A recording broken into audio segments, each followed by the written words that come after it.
Welcome to the Podcast Mastermind Show. I am Steve. Check out my Johnny Cash outfit, Stuart.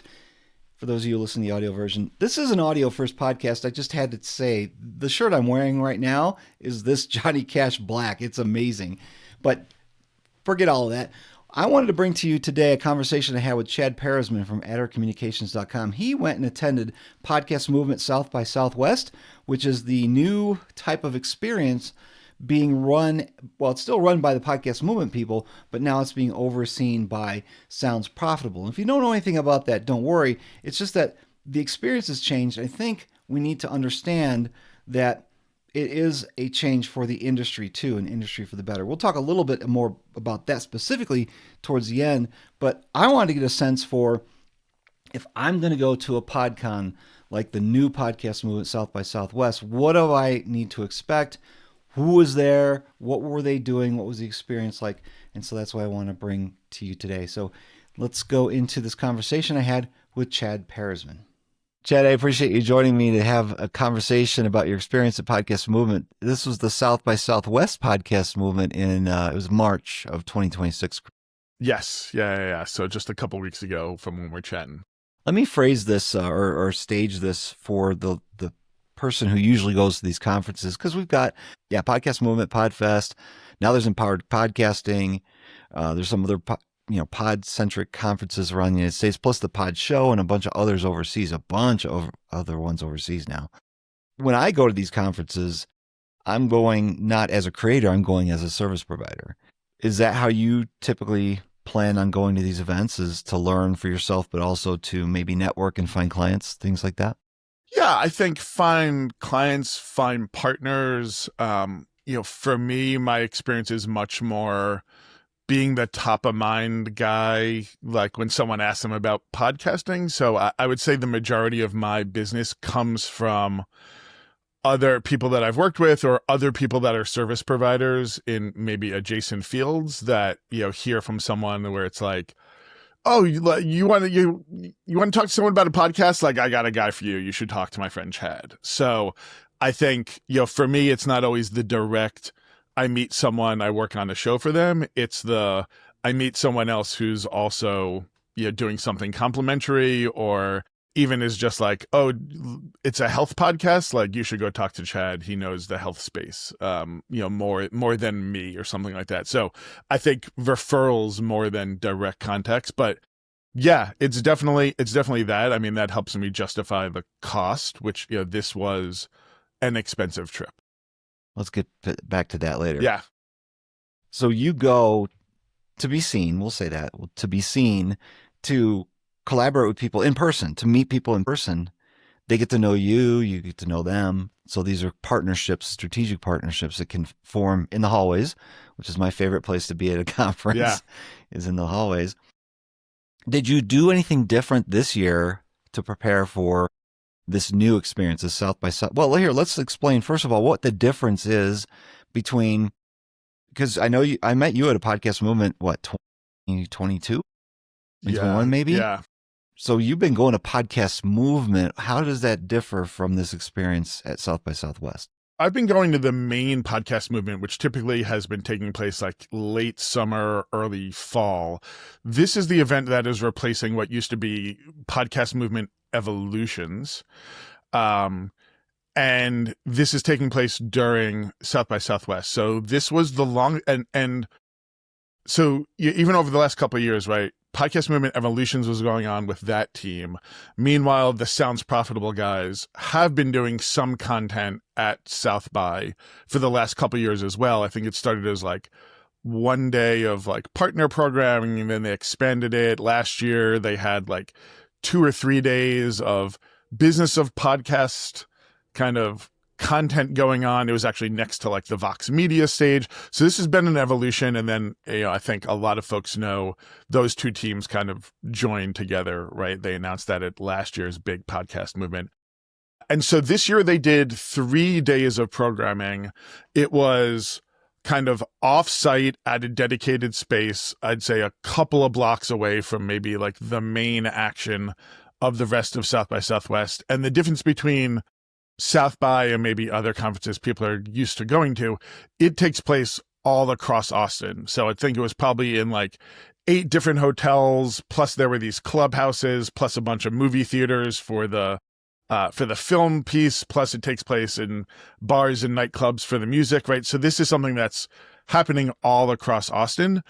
Podcast Movement, with the Sounds Profitable guys now kind of running it, was this kind of 3-day, it started at 8 a.m. with breakfast tacos and coffee. And then I think every night there was some type of also event. There were some live podcasts. There were awards given out on the last night. So, these were probably, if you wanted to spend the whole day there, probably 14-hour days at this dedicated event space that they had for Evolutions.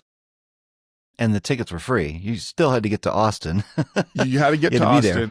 As long as they had a seat open, you could sit there. Yes. If you had a South by badge, they said you were kind of given priority. I was never there where capacity was an issue.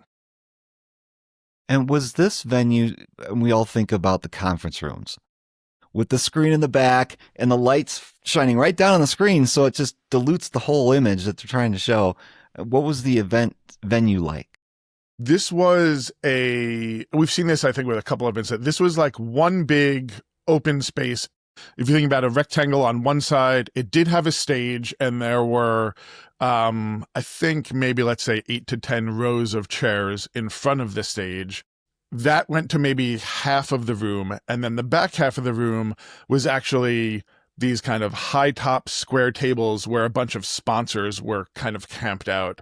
And so what they did was what we've seen a lot of these conferences now doing. They had those kind of silent DJ, like the radio frequency headsets. So if you wanted to sit there and really pay attention to what was going on stage, and there was a lot of chatter going on in the rest of the room, you could put one of those on and really get good quality audio of what was being discussed on stage. And it was everything from solo presentations, slide presentations, to a bunch of roundtables, right? Like panels, people kind of having discussions on there.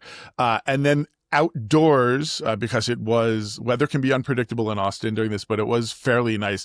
There was an outdoor area where they had, a couple of cocktail tables and stuff like that. You could go out. They also had a video podcast set up for all 3 days that I know they were recording content. And I believe some of the Sounds Profitable partners were also going there throughout the day to kind of record bits, shows, kind of whatever was needed. I pretty much always saw someone using that facility as well.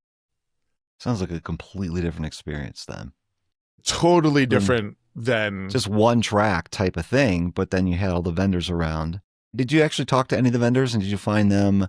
Because I love talking to the vendors, and I learn stuff every time. Did you learn anything new or find anything exciting? I didn't learn necessarily anything new. They were there. They were available. They were not. I didn't see any of them kind of being pushy or anything that you would have normally seen in like an exhibitor hall, or there was no like go around and get your digital stamp and be entered to win, right? Like we see at a lot of conferences that encourage you. I mean, we're talking probably at the most, maybe there were a dozen tables there, like 10 to 12. Some of them had like pens or some other giveaways, but that wasn't really the case. I would also say there might have been 1 or 2 people for each of the folks that were back there. Sometimes they were also out and about talking with folks, so it wasn't like they were just always staffed there. There were a couple of folks that I talked to that just happened to be, people were by their table, they joined in the conversation, but I didn't necessarily go seeking out kind of anyone that was there to have a specific conversation with a vendor. Did it feel like the vendors or that other people were still trying to figure this new thing out? Yeah, I think everybody was. The larger South by Southwest event was very different this year than in years past.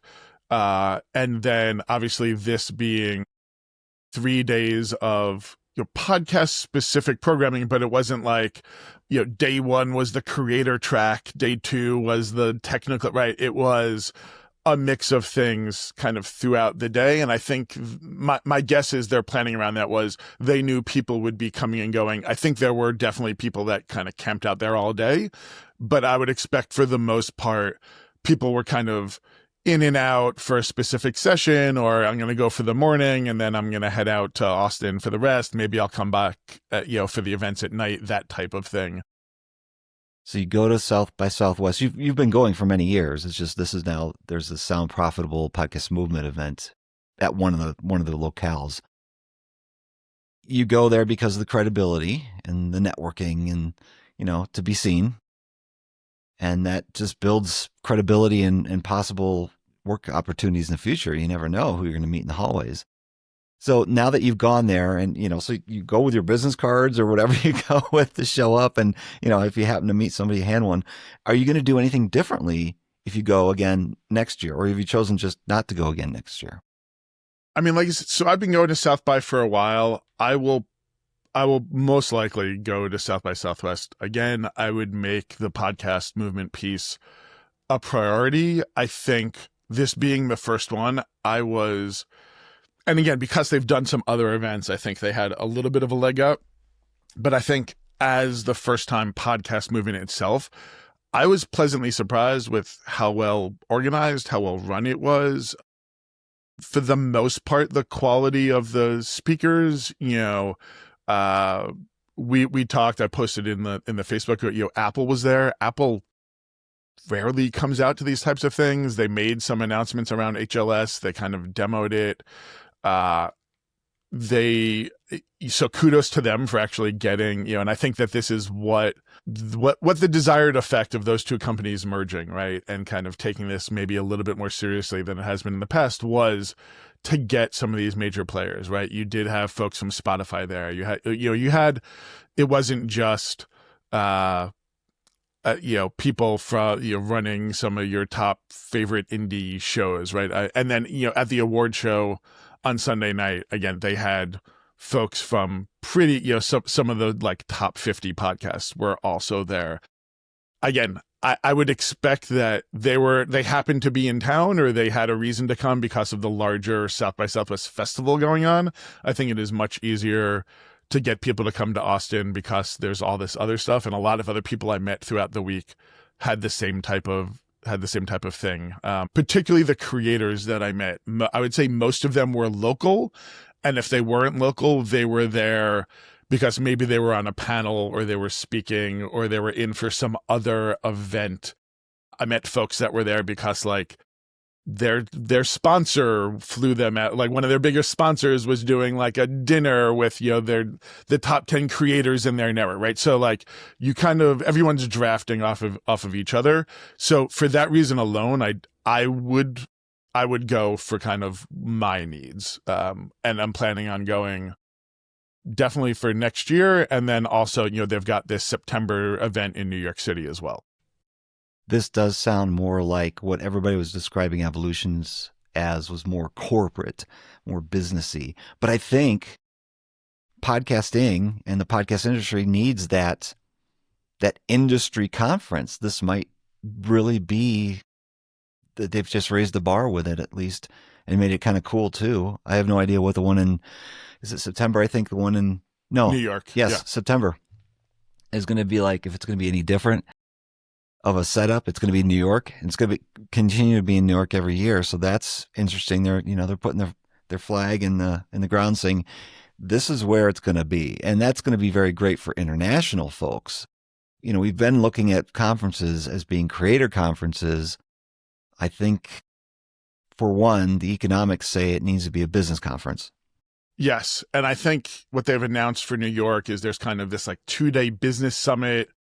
Then there's the IAB upfronts, and then they're having the more traditional podcast movement that I think will probably be more creator focused as like the last 2 days. So it's a little bit of like something for everyone. Like no matter where you sit in the ecosystem, you can probably find a place to be during that event.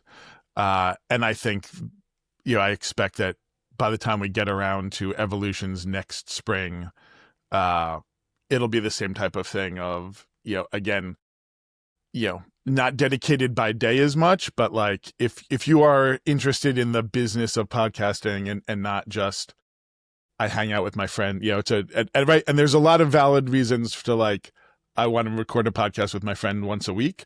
But if you are like us, where you're a service provider, or you want to take it to the next level, or you are an advertiser, you are in the ad sales piece for a network, or you are a developer, I think that like you're going to want to be back at this event kind of come next spring, even if only you're picking up a couple of things throughout the days. You're going to find other reasons to be there.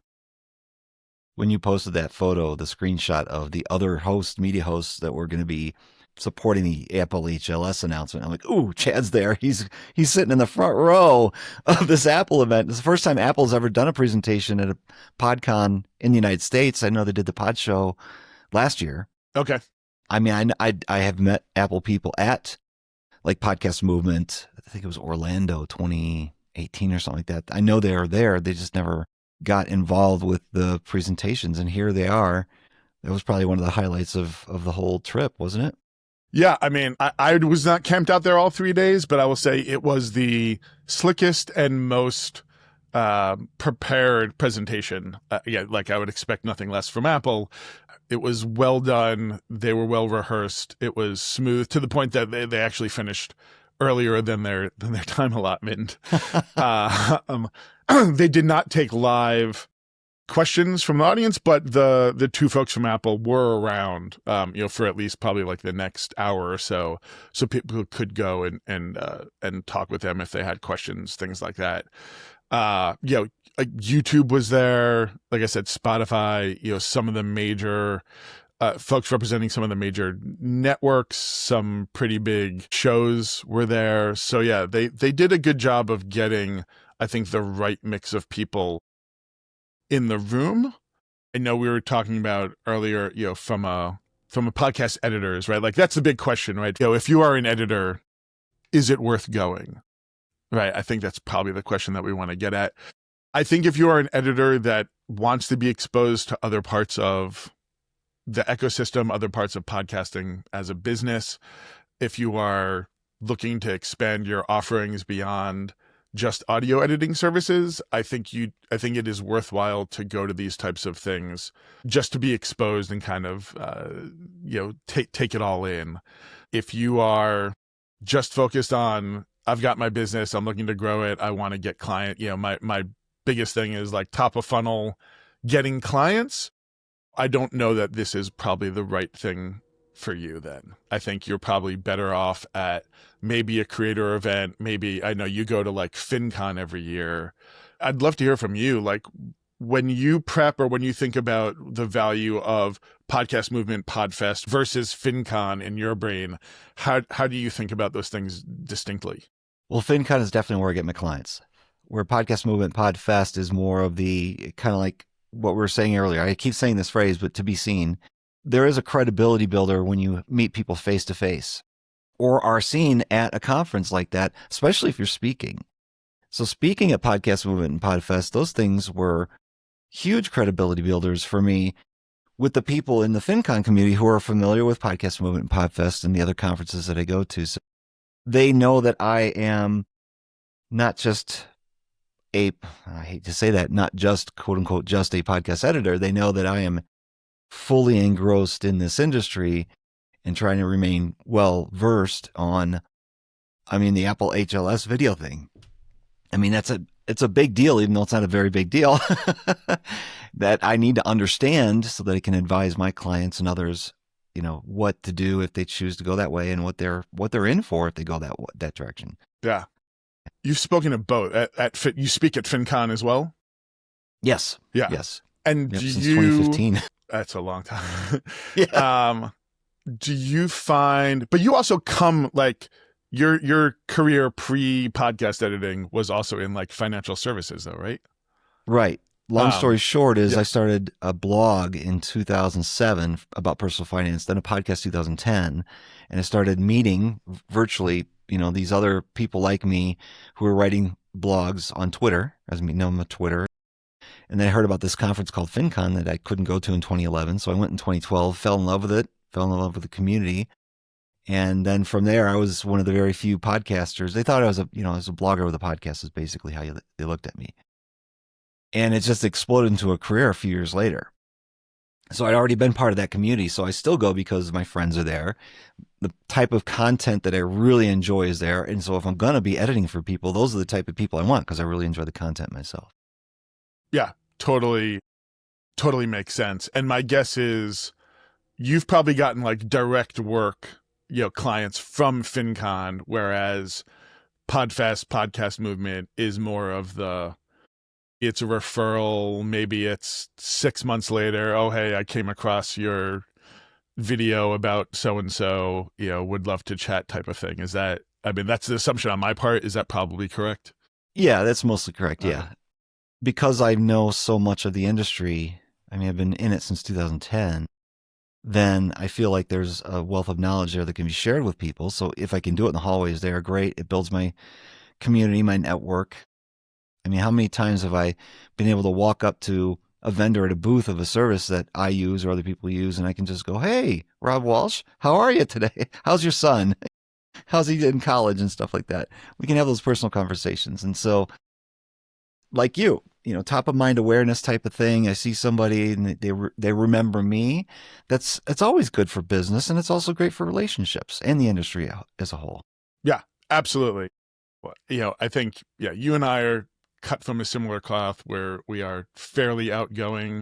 I think if you're an editor that fits that mold and you want to grow beyond just editing, and to your point, help with launch strategy, help with marketing strategy, help with evolution of a show, these types of events I think are becoming much more important to meet the right people, to have the right conversations, whether that is over a breakfast taco or a late night drink, or that is actually seeing a panel of people, that are your peers discussing this live on stage. I do know that they recorded everything for at Evolutions.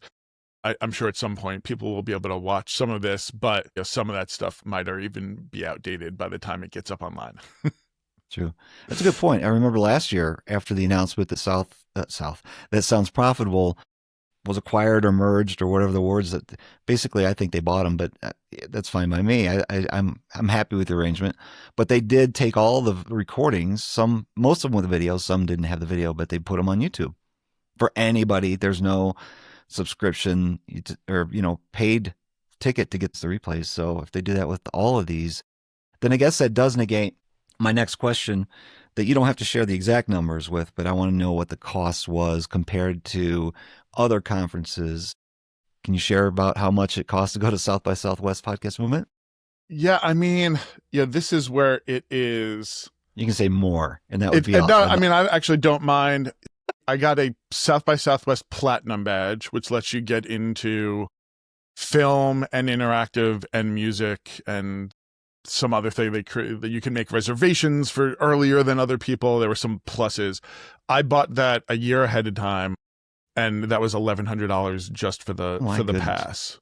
This year they've raised it to just over $1,200, and that's the early bird price. I believe the walk-up price. But to be clear, you do not need that to go to. You don't need that pass to go to Podcast Movement. Correct. Just all the other things that are involved. Just all of the other things that were involved. I chose to stay at, a downtown Austin hotel, at a Residence Inn, a Marriott, again, I've been going for years. That hotel was, I believe, about $240 a night.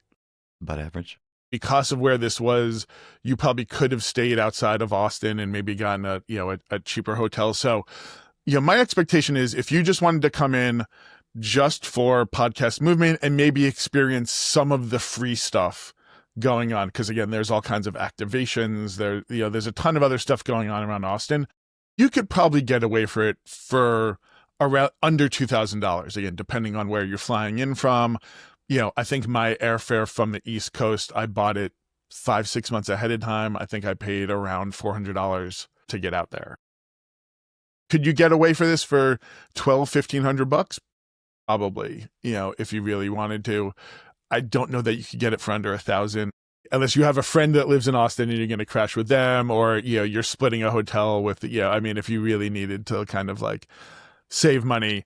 Whereas for me, this is probably the one big travel like business expense I have for a year. So, I probably all in, I probably spent more like $4,000. But again, I was there for a week, took people that have been clients out to dinner. You can spend kind of as little or as much as you want to. I did not document my my costs for the week. Not that I have a problem with it, but I just I've been going for a long time, so other people picked up dinners for me. There's a little bit of, I go for lots of other reasons beyond just the podcasting events. That said, there were some prominent podcast sessions featured in the official South by. There was an actual podcasters meetup. There was a creators meetup. And then again, depending on your topic or, if you have a specialty, let's say, there may have been, so there was 3 days of health programming. So for me, I spent just as much time going to some of the health programming as I did going to Podcast Movement itself. Because that's the niche you want to serve. That's the niche that I mostly serve right now and that I want to kind of continue to super serve. I met more people that were potential guests for shows that I produce. Again, that was another value for me, was meeting some of these people face to face, saying, hey, could this be good for this show or that show? And then bringing that back to my hosts and the people that are working on those shows. What do your existing clients think about that then? I mean, hey, Chad's out there. He's getting us guests for our show. He's at this big event. Wow. I mean, that's, again, credibility builder, value builder, expensive, but that might just be worth it because you are really now the ace that they've got in their podcast production. That's what I'm hoping. And again, I'm more of a full service soup to nuts. I have clients where I'm helping write discussion guides. I'm helping them do research to find new guests. Again, if you want to broaden your kind of services offered, I think this is a great place to do it. If you want to stay focused and kind of, you're happy with your workflow and things like that. I think it really depends where you are. There's a larger conversation to have of like, how much other services should podcast editors be having? Probably outside of this. Maybe that's for an upcoming episode that you want to have with some other folks. And again, at South by, you could have also gone to 100 different AI events and speeches, right? There's also South by Southwest EDU, which took place like 3 days before, and that's mostly teachers, higher ed. So again, if that's an area maybe that you super serve, it might make more sense for you to get there early and end with Podcast Movement. I also saw a lot of folks from the podcast industry on LinkedIn posting, that it was their first time going, their first time in Austin, things like that. And talking with them, they were also a bit drinking from the fire hose of like, wow, there's so much else going on. I was not prepared for that. But I think they got what they needed out of just going to Podcast Movement from the folks that I talked to. You went because you've been going to South by for years. You went because Podcast Movement and Sounds Profitable now do this event together there. But there's got to be other industry conferences that you attend for that niche that you're trying to serve. Is there a big one like for me, it's FinCon? Are there others like that for you that you'll be going to? There hasn't been as of yet. There are some really big health conferences. I have been reluctant to go because most of them are, it is a lot of agency folks or a lot of physicians or hospitals. As you can imagine, healthcare, right? You could go to, there's probably 3 just oncology conferences, that you could go to. I don't know if people are really in the right frame of mind to want to talk to someone like me at a conference like that. So I've not gone to like a wholly just health industry focused conference since I've been, I used to go when I worked in that space. I haven't gone as, the owner of a podcast agency, but that might change this year.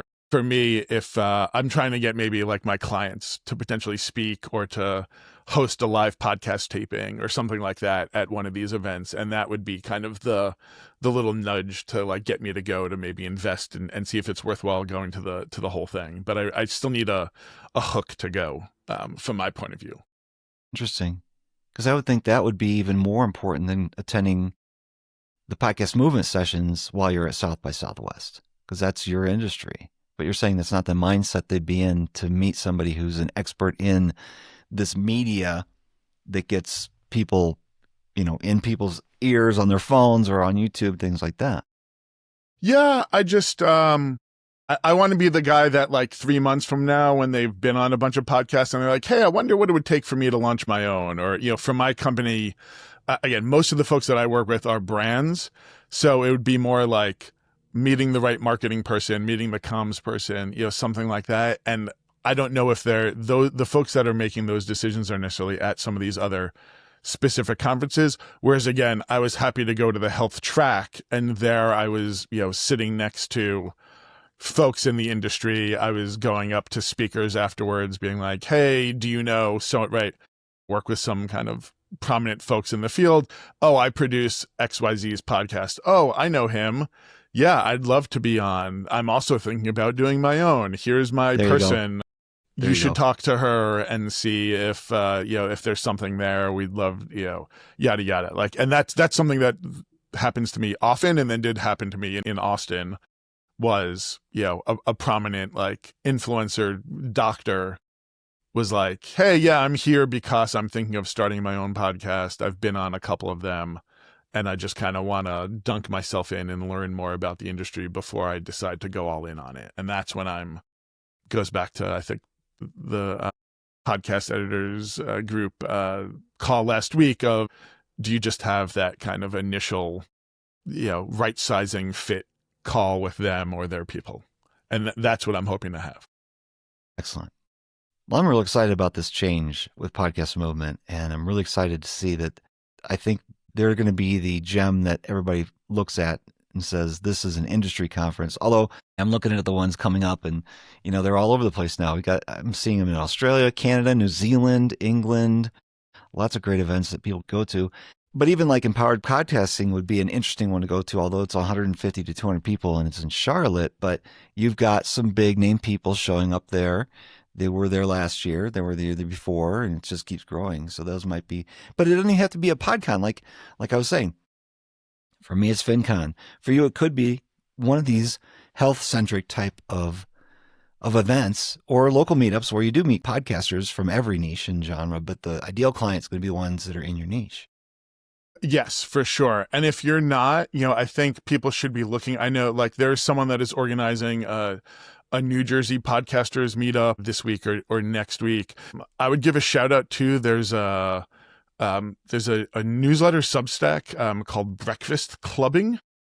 It's kind of a mixture between like Fight Club and breakfast. It was started by this guy in Brooklyn, but there are breakfast clubs kind of popping up all across the US and international. There was a breakfast club meetup at South by Southwest as well. Like the person that runs the LA and Sydney and Brooklyn ones were there, and there were probably 25 folks that showed up to that on a Sunday morning in Austin.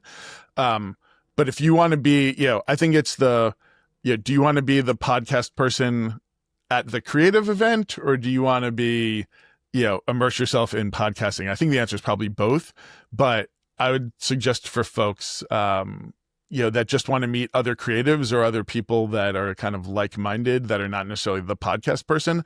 I think they should be looking at other events, like local events like that as well, and helping to build out, a strong creator class, like in whatever town and city you live in. Yeah. Again, being seen and seeing other people. Yes. Definitely. Again, the best work that I get is the referral from someone that's like, hey, I met this person and they mentioned they want a podcast and I said they should talk to you. And that happens all the time for me. I get people who email me and they say, hey, Tina, I want you to meet Steve. He's great. He's a great podcast editor. And I've never edited for the person who's giving me this recommendation. I don't know how they know that I'm a good editor, other than he knows other people in the industry that I do edit for and I've been editing for a while. I don't know. It's ridiculous how much credibility you can get from people just because you met them in the hallways at a conference or a meetup. Or they're a friend of a friend or someone else. I mean, I've had people that I've been introed to that it didn't pan out working, and then they went to their next job and they were like, hey, I'm not on this team, but now the company I work for is thinking of a podcast. Like, and I remember that conversation we had 2 years ago. Can you come in and, do that? I mean, I've done lunch and learns for friends of, just exploring what could podcasting and video look like for them. So when folks are always asking, how do I get work or how do I start? I mean, I think you've got to kind of be pervasive and be everywhere. And I think a conference like this in Austin allows you to be in a lot of different places. And so, if someone was looking to swap out or add an event to go to for next year, and this is, I like what Tom and Brian and the folks over like at Podcast Movement are doing, but like I have no relationship with them or anything. But I do think I would love to see, especially more behind the scenes folks showing up to events like this. Because I think that's the only way that we're going to get more airtime at these types of things. I don't think we're always well represented. I've seen that for years. Yes. And I think just the only way we will be is if more of us start to show up and kind of be a little bit louder and be more active in these communities. Yeah. And not just for our own benefit, for the benefit of all post-production side people. For sure. I could keep talking about this all day long. So I appreciate your time. So if somebody does know somebody who needs some help in the health side or even around that, where they're looking for someone to create those guides or the basis of a show, how do they get a hold of you? Yeah, I mean, I'm C. Parizman, kind of anywhere I want to be found is what I always say. Adercoms, ADERCOMMS.com is my website. I'm on LinkedIn. Come and find me. Even if folks just want to say, hey, I'm thinking of coming to New York for Podcast Movement. I'm thinking of Austin next year. Like, always happy to chat with folks. I think as we get closer to this September event, maybe, we'll have something else in the podcast editors group, another discussion to see if, who's coming. Maybe we do a little side thing. Maybe we try and get, more of our folks on stage at these events as well. So would love to talk with folks that are thinking of coming. September in New York is a great time to be here. So looking forward to hopefully meeting some more folks, and maybe we can get you to come out to New York as well, Steve. Ooh. It's a big ask. I'm not turning it down. Just a big ask. Chad, I appreciate you. Thank you. Yeah, of course, man. Always happy to chat. Thanks, Steve.